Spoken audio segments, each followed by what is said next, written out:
Morning. Back in the lakes for a 2-day camp, 10-mile hike, hopefully collecting 8 Wainwrights.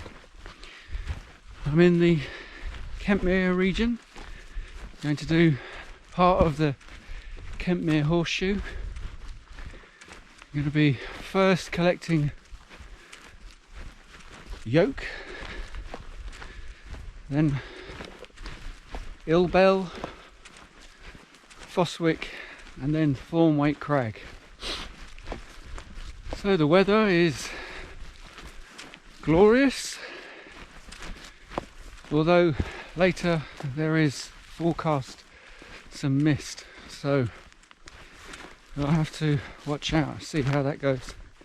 Hopefully visibility will be pretty good and still be able to find our way. Anyway, I'll leave you with some stunning scenery.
So, nearly at the first Wainwright, another 600 feet to go. Somewhere up there on that ridge is the first Wainwright of the day, Yoke.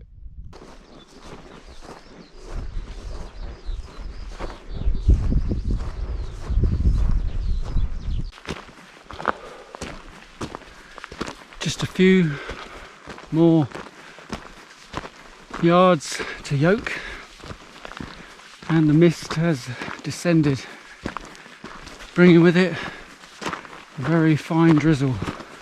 So I needed to put the waterproofs on.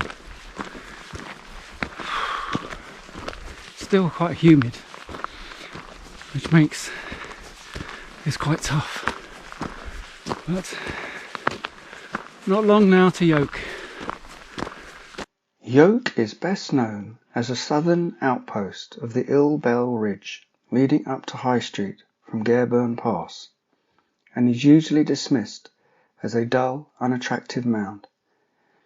As seen from Troutbeck, this seems a quite accurate assessment, but the Kentmere flank is very different, abounding in interest. On this side, below the summit, is the formidable 1,000-foot precipice of Rainsborough Crag, and rising above Kentmere village is a knobbly spur that looks like the knuckles of a clenched fist. And here we have Yoke.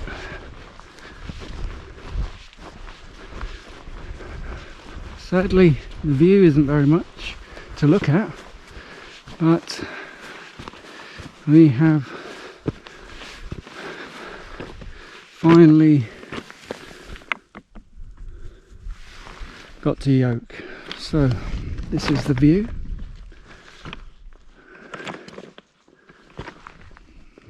Not that you can see anything. So now off to the second Wainwright, which is Ill Bell. Well, the visibility is deteriorating. Can't see much.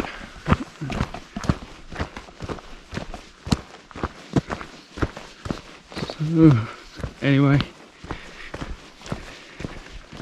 we'll be alright. We know where we're going. We just follow the path.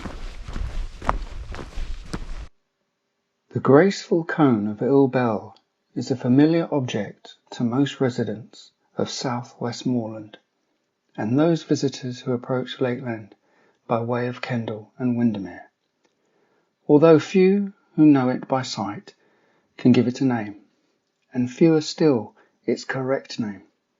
It is the dominating height on a steep-sided ridge running north to High Street from the foothills of Gareburn, and forms a most effective and imposing barrier between the Troutbeck and Upper Kentmere valleys. It is linked by easy slopes to its neighbours, Yoke and Frostwick, but both flanks are excessively steep, and the Kentmere side in particular is very rough, and the aspect of the fell from the upper reaches of the valley is magnificent. Crags descend northwards from the small summit. Ill Bell is distinctive and of good appearance, its peaked shape making it easily identifiable. The ridge on which it stands is probably the most popular fell walk east of Kirkstone. It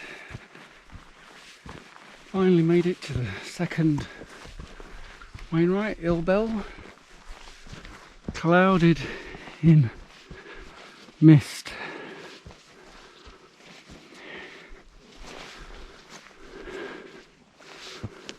Quite a spectacular cairn.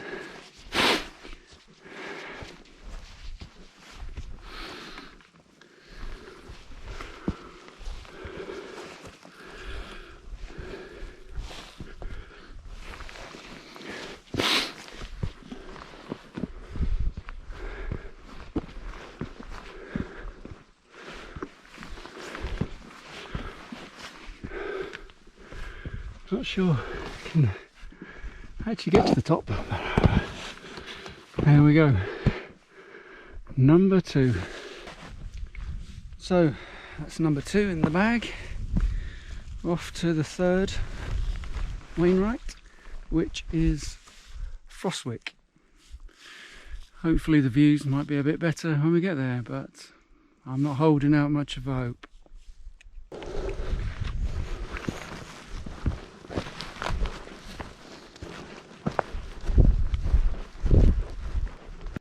Sheltering in the shadow of Ill Bell, on High Street's south ridge, is the lesser height of Frostwick. It takes its pattern from Ill Bell in remarkable degree, almost humorously seeming to ape its bigger neighbour. Both flanks are very steep, the Kentmere side especially being a rough tumble of scree.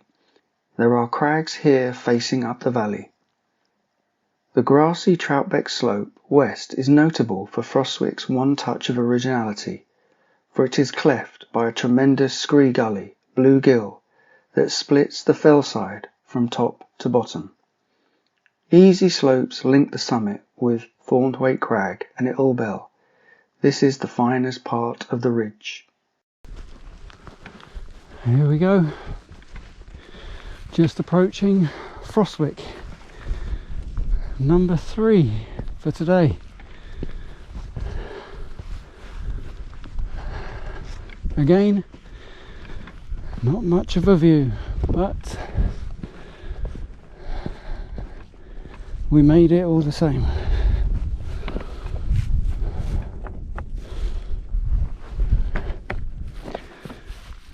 There's like lots of flies or something.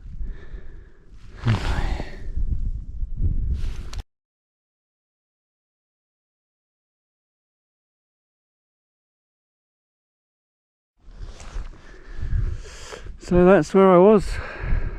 Leave no trace, just the imprint. And over in the distance, I don't know whether you can see it, but there's Thornthwaite Crag in the mist. So let's make our way there then. Sadly, not much to see. Just make out the path. But not too much longer to Thornthwaite Crag. Occupying a commanding position overlooking 4 valleys, Thornthwaite Crag is one of the better known fells east of Kirkstone, owing not a little of its fame to its tall pillar of stones, a landmark for miles around. Its name derives from the long shattered cliff facing west above the upper Troutbeck Valley.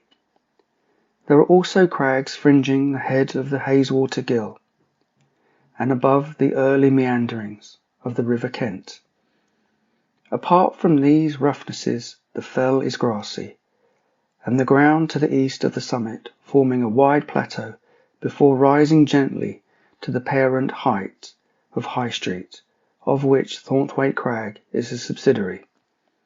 It has, however, a ridge in its own right, this being a narrow, steep-sided shoulder that ends in Grey Crag northwards. Streams flow in 3 directions, north to Ullswater, south to Windermere, and southwest along the Kentmere Valley. And there she is in the distance, Thornthwaite Crag, number 4.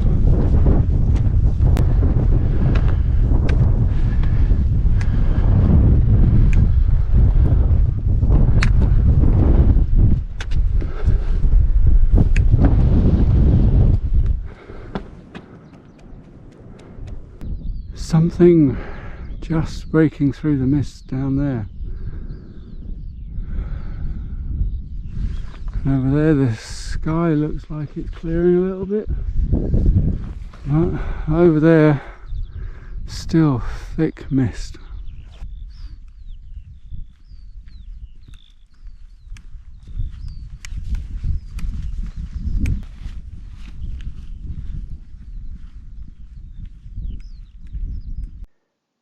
Mardale Ill Bell has received scant mention in Lakeland literature, and admittedly is mainly of nondescript appearance. Yet one aspect of the fell is particularly good and appeals on sight to all who aspire to a little mild mountaineering. This is the northeast, where a boulder-strewn shoulder leaves the summit and soon divides into 2 craggy ridges, enclosing a rocky corrie. The rugged surroundings of this side are greatly enhanced in impressiveness by the 2 splendid tarns of Bleewater and Smallwater, each of them occupying a volcanic crater and deeply inurned amongst crags. These tarns, with their streams, are collectively known as Mardale waters, and greatly contribute to the fine scenic quality of this typical Lakeland landscape. And here is number 5, Mardale Bell.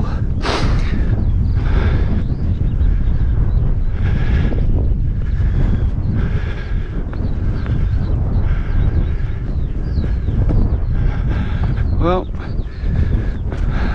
the view has cleared and we have a much better view this morning.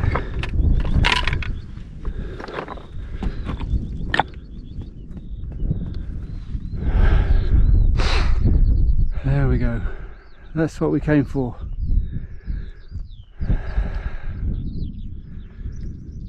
Absolutely beautiful.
A broad wedge of lonely upland country rises from the valley of the Kent at Burnside and continues north, narrowing between the valleys of Kentmere and Longlersdale for 9 miles, until, having very gradually attained its maximum height on Harter Fell, the ground suddenly collapses in a tremendous wall of crags, falling swiftly to the head of Mardale amongst the wild and romantic surroundings of one of the noblest mountain scenes in the district. This north face is Harter Fell's chief glory, for here too a shelf cradles small water, which is the finest of Lakeland's tarns in the opinion of many qualified to judge. And there is number 6, Harter Fell. I think it's number 6. Anyway, another one in the bag.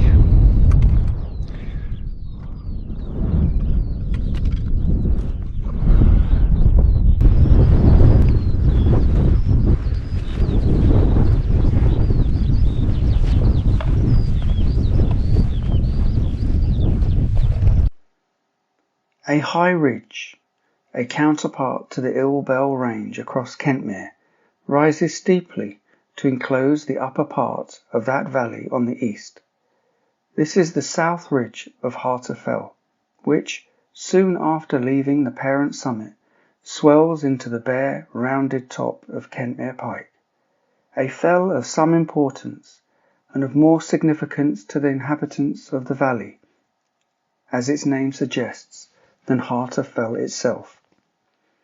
The Kentmere slope, wooded at its foot and craggy above, is of little interest, but the eastern flank is altogether as sterner stuff, falling precipitously into the narrow jaws of Longlesdale, a most impressive scene.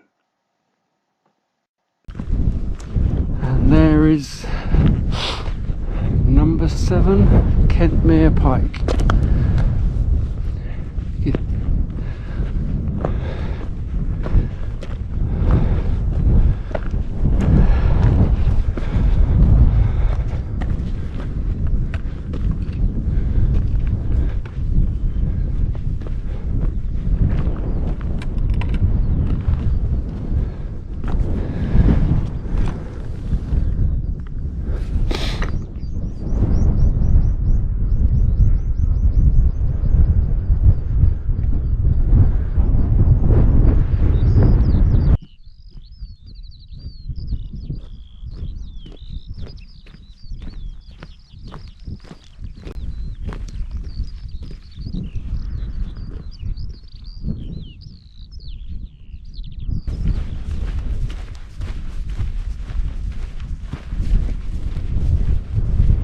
Shipment Knots is of moderate altitude and would have called for no more than a brief comment.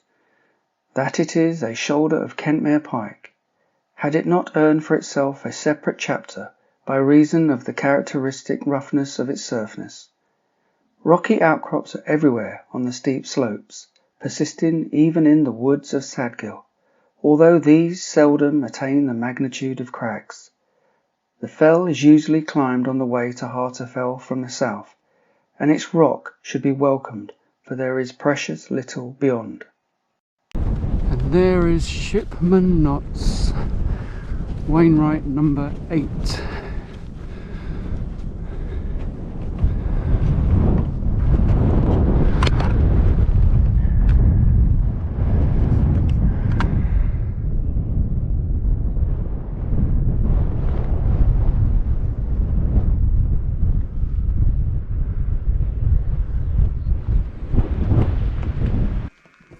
Just over there we can see Thornthwaite Crag in the far corner, and we've got Frostwick and Ilbel and Yoke over there in the distance. Well, that was a lot of fun. Spectacular views.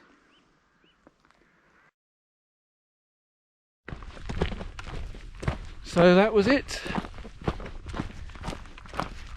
2 nights, 3 days, 10 miles, 8 Wainwrights. Amazing. Just look at this scenery.